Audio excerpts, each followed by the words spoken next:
Sagar project రిజర్వాయర్లో క్రమక్రమంగా వరద నీరు పెరుగుతుంది.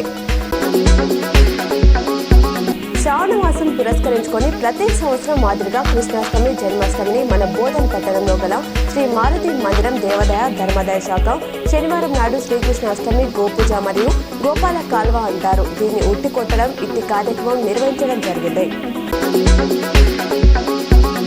సిరికొండ మండలం కొండూరు గ్రామంలో గౌడ సంఘం ఆధ్వర్యంలో సర్దార్ సర్వాయి పాపన్న 375వ జయంతిని ఘనంగా నిర్వహించారు. ఈ సందర్భంగా పాపన్న చిత్రపటానికి పూలమాలలు వేసి ఘన నివాళులర్పించారు. నందిపేట్ కృష్ణవేణి స్కూళ్లలో అలరించిన దేశభక్తి సాంస్కృతిక కార్యక్రమాలు.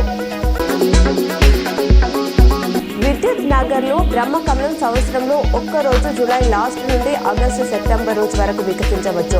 నైట్ 8:45 నుంచి 9:10 వరకు వికసిస్తుంది. మళ్ళీ నైట్ 3 గంటల నుంచి 3:30 మధ్యలో యథాస్థానానికి వెళ్తుంది. ఈ సంవత్సరం సుమారు 10 నుంచి 15 వికసించాయి. మళ్ళీ ప్రత్యేకంగా కృష్ణాష్టమి రోజు వికసించడం ఈ చెట్టు యొక్క ప్రత్యేకత. మళ్ళీ వచ్చే సంవత్సరం దాకా వికసించవు.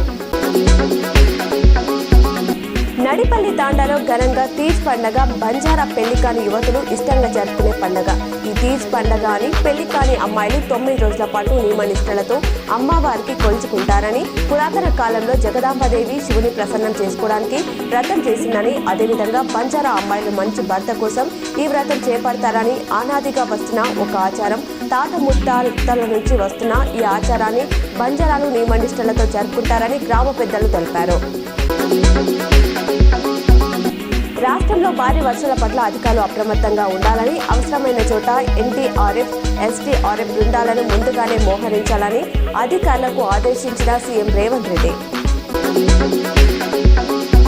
కామారెడ్డి జిల్లా బాన్సోడ మండలంలోని కోనాపూర్ 2 చెరువుల అలుగులు గత 2 రోజులుగా కురుస్తున్న ఎడతెరిపిలేని వర్షాలకు నిండు కుండలా మారాయి. వాగులు వంకలు కూడా నీటితో కలకలలాడుతున్నాయి.